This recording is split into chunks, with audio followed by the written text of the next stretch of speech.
Hey, what's up everyone? It's your girl Lily Singh, and today we're diving into some real talk with a playful twist. We're about to expose those little toxic habits we all have and what they really say about us. You know, those things we do that make us go, ugh, I'm doing it again, aren't I? Ever wondered what your favorite emotionally toxic habit says about you? Well, buckle up because we're about to find out. Get ready to laugh at yourselves because I'll be laughing at you too, just kidding, unless... And maybe, just maybe, learn a thing or two about how to be a little less, shall we say, toxic. So grab your snacks, settle in, and get ready to spill the tea on those not-so-charming habits. Trust me, this is gonna be fun. Okay, let's start with a classic ghosting. You know the drill. It's when someone you're talking to just vanishes into thin air, leaving you hanging without a clue. You're chatting with someone. Maybe things are going well, maybe not so much, and then, out of nowhere, they just stop responding. They disappear faster than your hopes and dreams after a job interview. One minute you're making plans, the next, it's radio silence. Now I get it. Sometimes you just gotta bounce. Maybe the vibe was off or you realized it wasn't going anywhere. Life's too short for bad vibes and even worse dates. We all deserve to be happy, and sometimes that means moving on. But if you're out here ghosting left and right like it's an Olympic sport, we might need to have a little chat about that emotional avoidance, my friend. It's not just about you, it's about the other person too. Look, confrontation can be scary.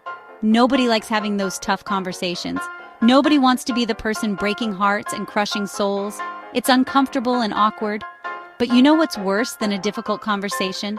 Leaving someone hanging, wondering what the heck they did wrong. Ghosting basically screams, I'd rather vanish into thin air than deal with my feelings. Or yours. It's a cop-out. And honestly, that's not a good look on anyone. It's like saying, I can't handle this, so I'm just going to disappear. And honestly, that's not a good look on anyone. It's like wearing Crocs in public. Comfortable for you, maybe, but painful for everyone else. It's like wearing Crocs in public.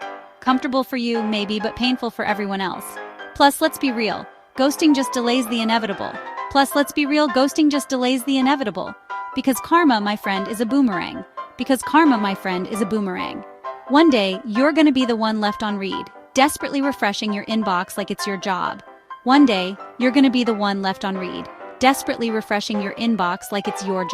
And trust me, it's not gonna be pretty. So next time you're tempted to pull a disappearing act, take a deep breath, channel your inner adult, and communicate like a decent human being.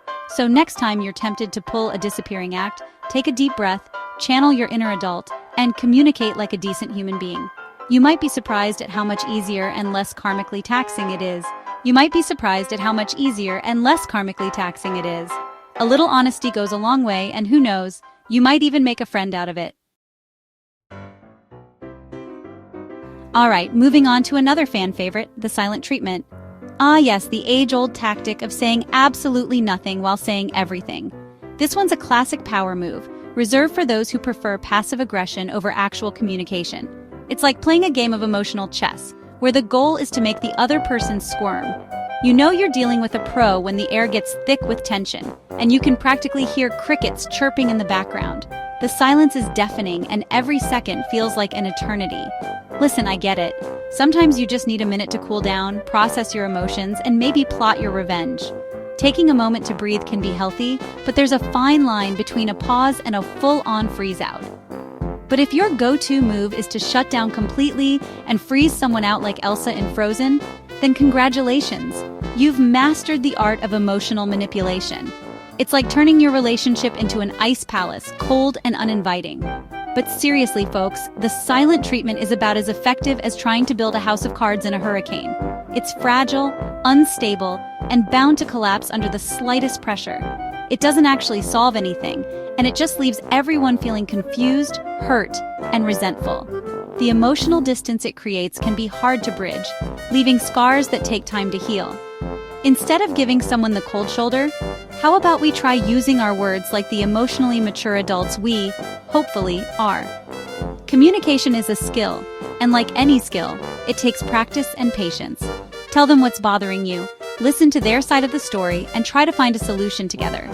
It's amazing what a little bit of honest dialogue can achieve. Because guess what? Communication is key, people. It's the foundation of any healthy relationship, whether it's with a partner, friend, or family member. And no, That doesn't mean sending passive-aggressive emojis or leaving cryptic messages on social media. Those tactics only add fuel to the fire and create more misunderstandings. It means having an actual, honest-to-goodness conversation. Sit down, look each other in the eye, and talk it out. It might be uncomfortable at first, but it's worth it. So, ditch the silent treatment and embrace the power of dialogue. You'll find that it not only resolves conflicts, but also strengthens your relationships. Your relationships will thank you for it. Open, honest communication is the key to lasting happiness and understanding. Okay, let's talk about those people who are constantly apologizing, even when they've done absolutely nothing wrong. You know the type. They're like walking, talking sorry machines, spewing out apologies like it's their job. Sorry, is this seat taken? Sorry, did I bump into you? Sorry, I breathed your air for a millisecond. Sound familiar? Look, I appreciate a good apology as much as the next person, but there's a fine line between being polite and being a chronic over-apologizer. And if you're constantly diminishing yourself and your actions, it's time to take a step back and ask yourself why. Are you afraid of confrontation? Do you crave validation from others? Are you secretly a Canadian in disguise? Just kidding. Maybe. Whatever the reason, over-apologizing can actually be a sign of low self-esteem and a lack of boundaries. It's like saying, I'm not worthy of taking up space or having an opinion, so please excuse my existence. And that, my friends, is not cute. So how about we try owning our power and expressing ourselves with confidence? You deserve to be heard, and you don't need to apologize for simply existing. Remember, you are awesome and amazing just the way you are. Now go forth and conquer the world without saying sorry for it.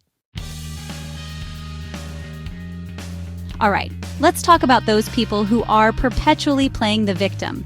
You know, the ones who always seem to have a dark cloud hanging over their heads. You know the type. They're always the ones being wronged, misunderstood, and hard done by. No matter what happens, it's never their fault. Life is just one big conspiracy against them, and everyone else is to blame. My boss hates me. My coworkers are out to get me. My friends are ignoring me.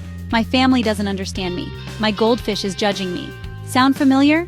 It's like they're living in a soap opera where they're the tragic hero.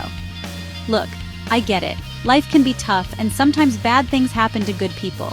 We all have our moments of feeling down and out, but if you're constantly casting yourself as the star of your own personal tragedy, it's time to take a step back and ask yourself why. Why do you feel the need to always be the victim? Are you afraid of taking responsibility for your actions? Is it easier to blame others than to look in the mirror and see your own faults? Do you crave attention and sympathy from others? Is the drama a way to get people to notice you? Are you secretly auditioning for a role in a soap opera? Because let's be honest, the constant drama can be exhausting for everyone involved. Whatever the reason, playing the victim is a surefire way to alienate yourself from others and keep yourself stuck in a cycle of negativity. It's a lonely place to be. It's like wearing a giant sign that says, I'm not responsible for my own life, so please feel sorry for me. And honestly, that's just not a good look. It's time to change the narrative. So how about we try owning our power and taking responsibility for our choices? Let's start seeing ourselves as the heroes of our own stories. Life is full of ups and downs, but we have the power to choose how we react to them. We can decide to be resilient and proactive. Remember, you are not a victim of your circumstances. You have the strength to overcome challenges. You are a survivor, a warrior, a thriver. Embrace your inner strength and let it guide you.